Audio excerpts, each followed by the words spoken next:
Welcome back, guys.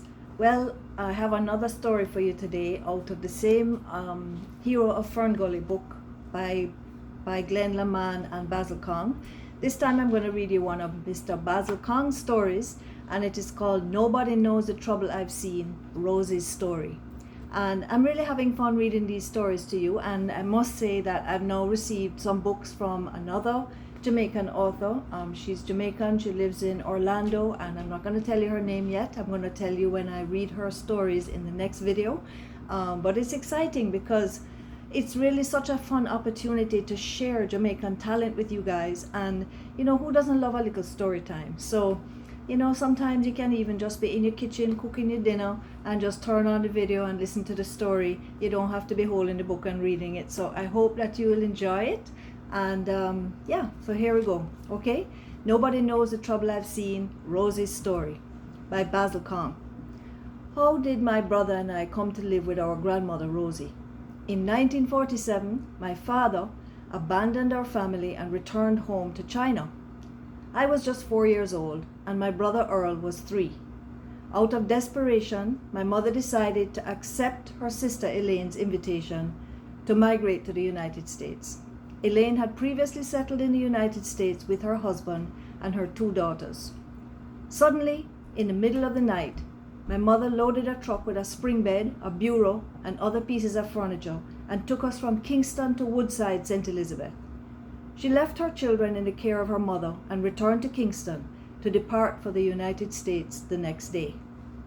My brother and I thrived in our grandmother's care. We were poor and had to contend with an outdoor toilet, wood fires, no electricity, and no running water, but she provided plenty of good food and loving kindness. I'm sure we had more hugs and kisses growing up than any other kids on the planet. As soon as the rooster crowed at dawn every morning, Granny would roll out of bed and start her day down on her knees with prayer. In fact, my brother and I would wake up to her singing a hymn of praise. I remember when I was about 12 years old, she would get up after praying and singing, "Nobody knows the trouble I've seen, nobody knows but Jesus, nobody knows my sorrow." I wondered what she meant, so I said to her, "What trouble have you seen, Granny?" "Well, son, I will tell you the whole story if you help Granny with a few chores." For the first day, I followed her around and helped her with whatever she was doing while listening to her stories. We made all the beds, washed and hung clothes out to dry, cooked banana porridge, slopped the pigs, picked the breadfruit, and even killed a chicken for dinner. I never realized how much work my poor old Granny did. She never seemed tired and even had time for brewing coffee that she shared with neighbors who predictably stopped by. Granny told me she was born in 1888 to William McNabb and Maria Carter. Both her parents took the names of their slave masters, and so that is how she ended up being a McNabb. When the English abolished slavery in their colonies on August 1st, 1834, the Crown, English Parliament, paid slave owners in full for their slaves, purchased for a price so they could be set free. But unfortunately, there was no money for the slaves, who had endured 200 years of brutal servitude. Slave owners who profited from free labor were further enriched by these government grants that did nothing for the slaves themselves. As soon as the slaves were freed, many ran away fearing they would be caught again and put back in chains. Many would end up in the most inhospitable places with land that would never appreciate in value. Slave owners and their families continued to own big houses, factories, plantations, beachfront properties. With the funds from Queen Victoria, most of the wealthy plantation owners returned to England, leaving behind the poor cousins who would continue to enjoy white privilege. The customs of the slave system persisted, with white people enjoying economic advantages and respect. As there were over 100 applicants for every available job, former slaves had to compete aggressively with each other and had to accept whatever was offered. Often, those salaries were just one step above slave labor. Other than subsistence farming on small plots of land, their individual survival was almost entirely dependent on the goodwill of the white people. Pissing off one of them was tantamount to making enemies of all of them and to risk starvation. Granny went on to tell me that when she was 15 years old, all the boys were very interested in her. You can't really tell now, but your granny was quite a looker and was kept very busy making excuses to keep them away, as my father would have killed me, she explained. She said she took a fancy to this older white boy named Will Robinson, and he took a powerful liking to her as well. You should have seen the twinkle in his eye when she told me that they were deeply in love and found each other irresistible. I was so mesmerized with her story that I almost tripped when going down some steps. Granny said they were in love and irresistible lovers. There was a broad smile on his face whenever he saw her. He was always writing her love poems and slipping them in her apron pocket. They would see each other every day, but his mother hated her and told them that a black woman would never be allowed in her house. When they talked about getting married, Will said that could never happen because his mother wouldn't allow it. So she cussed out both him and his mama and started seeing another boy. Cleve Shaw, who was always telling her how much he loved her. He had a house and he asked her to marry him, and so Granny moved in with him. This story was better than a movie. She went on to say that she heard through the grapevine that Will was having a hard time getting over her.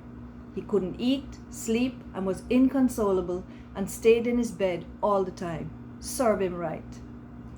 Me hear them say that him papa couldn't live without me, but I was done with the whole of them people, she told me as she bust out a big laugh. Will's father was sympathetic and had helped him build a house on a piece of family land. After 6 months, Will, Granny's old boyfriend, marches into the yard and walks straight up to Cleve. He tells him that Granny is his woman and that he's come for her. No, you're not. Move out of my yard. She's mine now, said Cleve defiantly. Hot-tempered Will punched Cleve and they get into a rough fight. Finally, Cleve gives up. All right, take her. Is you she love anyway.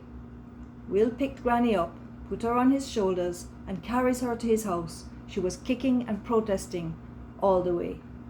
Put me down, you piece of cow dung. I don't want to have anything to do with your stupid family. You are my woman and this is your house. So Granny asked him, what took you so long? I was waiting for you. As soon as she said that, he grabbed her and he couldn't stop loving her up for the rest of the day and night. Will's father was happy for them, but his mother still didn't accept her. The surprise was that Granny was pregnant with Cleve's baby. Will was not happy. Damn it, Rosie, did you have to do that to me? You blaming me? No, sir. Me's not the one to blame. Blame your stupid mother. She knew we love one another. So their first child, a daughter, was black and was not the apple of Will's eye. As much as Rosie defended her firstborn, Will could never bring himself to treat her like his own or send her to school. As soon as she was 14 years old, she was sent away to Kingston, a bitter and some say a hateful young woman. Still, Will and Granny could not keep away from each other. Even when they worked in the garden, they were like rabbits whenever she lifted her dress to show him her legs. In 20 years, they had 14 children. Some were white, some black, and every shade in between. In between having so many children, they worked hard on the piece of land his father allowed them to farm and raise cow, hog, and chicken. In 1933, they brought in a crop of corn and loaded up their living room and invited friends to come over for an all-night shelling party. Their intention was to bag the corn and take it to market. That night, Granny thought Will had fallen asleep, but when she tried to rouse him, she discovered he had died from a heart attack. His father had also died early of a heart attack. Tears welled up in her eyes as she continued with her story. If my screams and tears could have brought him back, he would be alive today. He was 50 and our youngest son was only 4 years old. Compounding the problem of feeding so many children, Granny was not married to Will. His mother ordered everyone to get off of her property, thereby making Granny and her only grandchildren homeless. I was in complete shock, with my mouth wide open. How cruel was that? Granny looked at me and remarked, "Now do you understand the trouble I've seen?" So when I finally closed my mouth, I asked Granny, what happened after that? She said that in about a month, she was able to borrow some money to buy a piece of land. She dismantled the house that Will built and resurrected it by the roadside. Nothing fancy, just 3 rooms where the children had to sleep, head to foot. Her daughter and my mother helped her to add 1 more room after Earl and I came to live with her. As God would have it, the older children were able to send help. Her oldest son John joined the police force, married and settled down in Mile Gully, Manchester. Her firstborn Myrtle married Mr. Brown, a veteran returning from World War II, who worked at Victoria Jubilee Hospital. He had also learned how to extract teeth in the army and made money on the side as a dentist, even though he never went to dental school. My mother and Sylvia went to live with them. According to Granny, when my mother was going around Kingston looking for work, she made inquiries at my father's restaurant, Kong's Ice Cream Parlor on Water Street. He immediately hired her as a cashier. I was born a year later, and my brother Earl was born a year after that. My father had bought mother a house. Her daughter Edna was welcomed into the household of the rich Miles family in Santa Cruz, where Lenny was 5 years old, older than her. She didn't like it, but at 15 years old, they became lovers with the support and approval of his parents. When Lenny became sick with a virus and they believed that he would not survive, my mother reminded them that if they did not get married and he died, the Miles family would treat Edna just like Will's mother had treated Granny and kick her out of the house with no means of support. So Violet obtained the services of a minister and they were married at the hospital. Lenny survived and they had 3 more children. 2 of Granny's children died at birth and 2 died of natural causes. Randall died in his teens of some mysterious disease, and Kendall was run over by a bull. I ended up with an amazing family who are now all doing well. Through it all, I learned to depend upon the Lord. I'm telling you all this to let you know that God will provide, and as much tribulations as you may encounter in your life, He will take care of you. Just trust and obey. My mother made a new life in America. She married an American and started a new family.